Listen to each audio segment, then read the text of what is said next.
estudiantes de la Corporación Universitaria Minutos de Dios de segundo semestre en Psicología. Mi grupo está conformado por Lady Tatiana Valdés Martínez, Laura Valentina Quimbayo Romero, Jessica Hernández Ospina y quienes habla, Tatiana Ortiz Martínez. Vamos a explicar la corteza cerebral.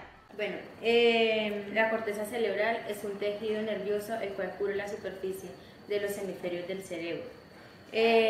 Por su gran extensión se tiene que encoger para poder caber en su eje neural. Mide aproximadamente 192 y 332 centímetros cuadrados entre el hombre y la mujer. Bueno, aquí nos encontramos con el hemisferio derecho, el cual tiene la capacidad para recaptar información sobre imágenes, y el hemisferio izquierdo la capacidad para el análisis y resolver problemas numéricos. El hemisferio izquierdo controla la parte sensitiva y motriz del derecho, y el derecho controla la parte sensitiva y motriz del izquierdo, y se une por el cuerpo calloso, el cual se encarga de transmitir información. La corteza es la encargada de que nosotros percibamos, interpretemos y produzcamos el lenguaje. En esta corteza sucede la mayor parte del procesamiento de la información. Se dice que estas contienen 10.000 millones de neuronas y unos 500 trillones de sinapsis. La corteza cerebral tiene fisuras, surcos y circunvalaciones. Las fisuras son las grandes hendiduras que, como podemos notar acá, es la que se encarga de separar los hemisferios, el hemisferio derecho y el hemisferio izquierdo. Por otro lado está la fisura longitudinal o de Rolando, que es la que se encarga de separar el lóbulo frontal del lóbulo temporal. Por otro lado tenemos la fisura lateral o de Silvi, que se encarga de separar el lóbulo frontal y el lóbulo temporal. Los surcos son los que le dan la forma arrugada al cerebro. Por otro lado están las circunvalaciones. Voy a nombrar las principales. Primeramente está la circunvalación percentral. Esta contiene la corteza motora y está ubicada en el lóbulo frontal. Luego se encuentra la circunvalación postcentral. Esta abarca la corteza somasensitiva, es decir, la sensibilidad corporal, y esta está ubicada en el lóbulo parietal. Por último está la circunvalación superior temporal, que esta incluye la corteza auditiva y está ubicada en el lóbulo temporal. Las fisuras son las encargadas de dividir los hemisferios en 4 lóbulos, que se los diremos a continuación. El lóbulo frontal es el lóbulo más grande del encéfalo humano. Las funciones de este lóbulo son atribuidas exactamente a todos los seres racionales. Con criterio propio, con la posibilidad de actuar por sí mismos, según sus estrategias. El lóbulo frontal se divide en 2 grandes territorios, los cuales son la corteza motora y la corteza prefrontal. La corteza motora controla los movimientos voluntarios y la corteza prefrontal controla la cognición, la conducta y las actividades emocionales. El lóbulo parietal es la estructura más importante tanto por su tamaño y sus procesos. El lóbulo parietal se caracteriza por funciones sensoriales como el tacto, el movimiento, el estiramiento y el dolor. El neural contiene neuronas que captan las cualidades sonoras en la corteza auditiva. También tiene neuronas relacionadas con la memoria y con la comprensión del lenguaje. Aquí podemos encontrar las células ciliadas, que hay 2 tipos, las internas y las externas. El lóbulo occipital es el más pequeño del cerebro y tiene forma de pirámide. Controla la visión y el procesamiento visual. nos ayuda a identificar los objetos de nuestro alrededor. Área primaria se encarga de procesamientos de información de objetos estáticos y en movimiento. Si en esta área se llega a dañar, la persona puede producir ceguera. Área visual secundaria relacionada con la visión y asociación con experiencias basadas permite reconocer lo que se está viendo. Área terciaria participa en análisis de color y forma de los estímulos visuales. El daño del área terciaria puede producir pérdida de color en ciertas partes del cambio de la visión. El cerebro tiene 3 tipos de corteza. La primera es la arquicorteza. Esta es la corteza más antigua del cerebro, cuya función principal es enviar los impulsos nerviosos a todas las partes del cuerpo. La paleocorteza es una pequeña estructura versicular cuya principal función es captar y procesar la información proveniente de los receptores odíferos en la mucosa nasal. Nosotros tenemos 2 paleocortezas, las cuales se ubican en cada hemisferio. Esa pequeña prolongación de la corteza cerebral se localiza debajo de la zona más cercana de los ojos del lóbulo frontal y se conecta con la parte más interna de las fosas nasales. Por último está la neocorteza. Esta es donde los seres humanos desarrollan la mayor parte de estructura de la corteza cerebral.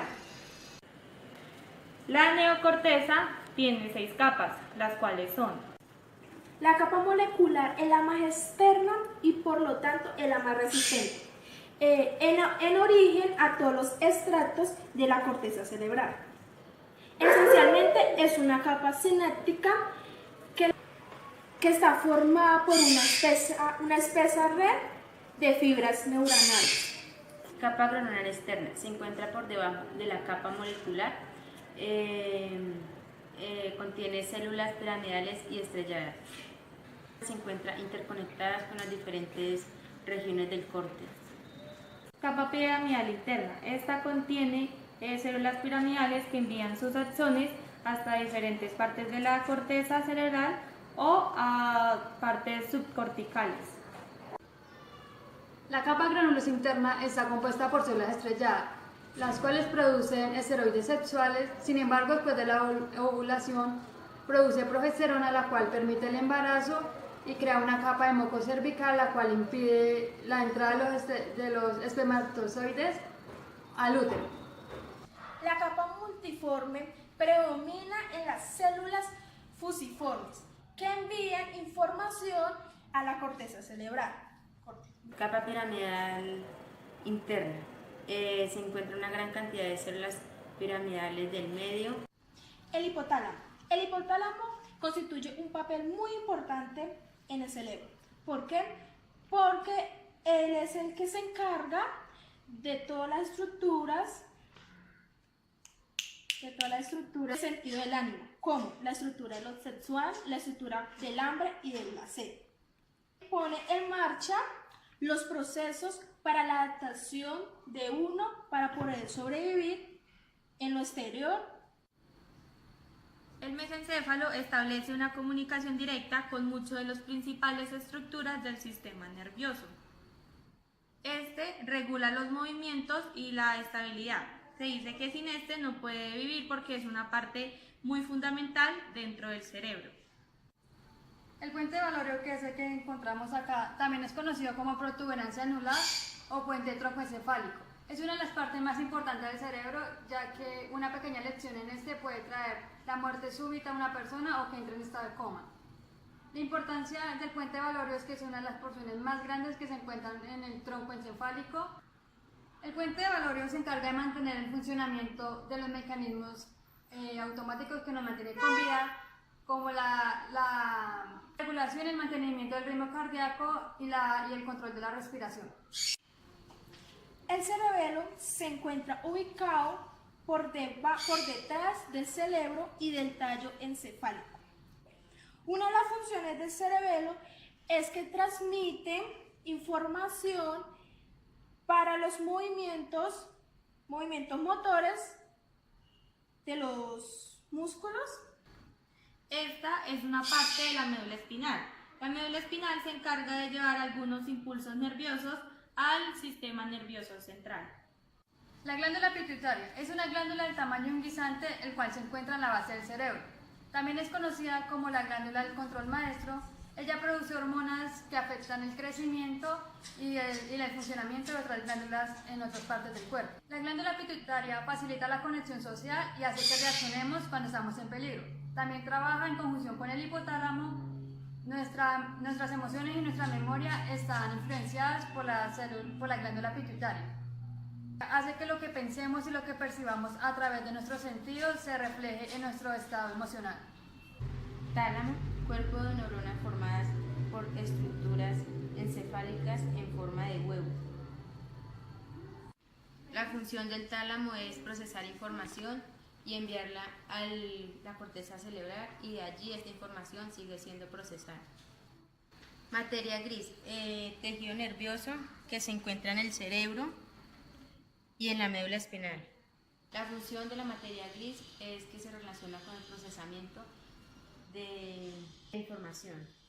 A continuación vemos un pedazo de lo que significa la materia blanca, que se encuentra en lo más profundo del cerebro. Muchas de las sustancias blancas contienen mielina, que es la que le da el color. La mielina le da una capa como protectora para prevenir de lesiones sobre el cerebro. También le ayuda con las señales eléctricas y motoras del organismo. En el cerebro existen dos tipos de neuronas, las cuales son aferentes y eferentes. La aferente transporta impulsos nerviosos desde los receptores y órganos sensoriales hacia el sistema nervioso central. La neurona eferente está conectada a un solo axón grande, la cual está conformada por neuromusculares que constituyen al sistema nervioso central, la que le da los impulsos al cierto sistema nervioso. A continuación hablaremos de unos datos curiosos. Primero, efecto Mozart.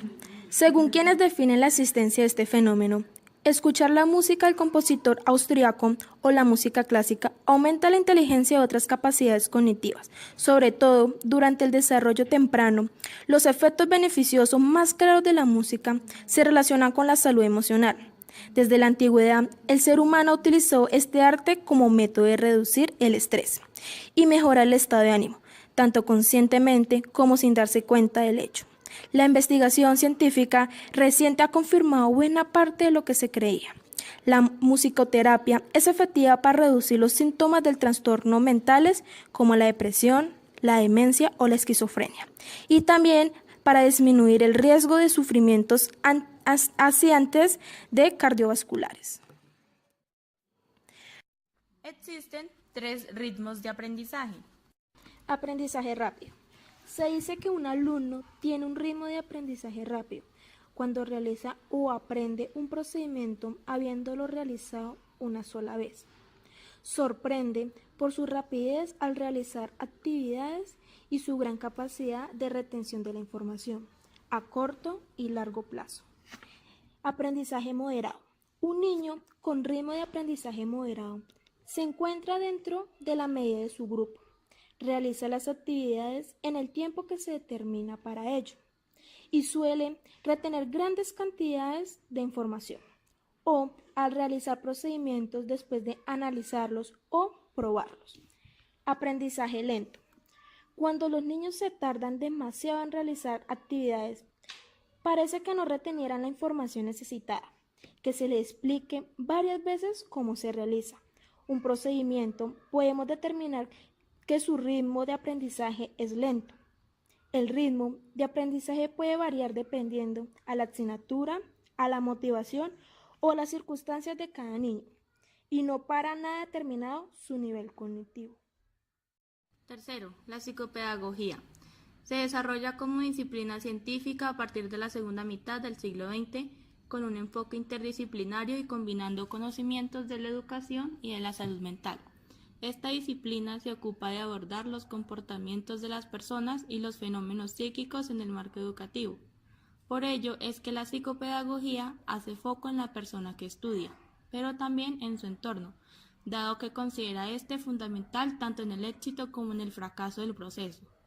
Hay 4 áreas evaluadas en un diagnóstico psicopedagógico: área socioafectiva, entorno familiar, escolar y dimensión personal; área cognitiva, atención, concentración, memoria, lenguaje, pensamiento, psicomotricidad y percepción; área lectura y escritura, calidad, velocidad, errores de la lectura y escritura, comprensión lectora, entre otras; área cálculo, comprensión, lenguaje matemático, manejo de operatorias, resolución de problemas.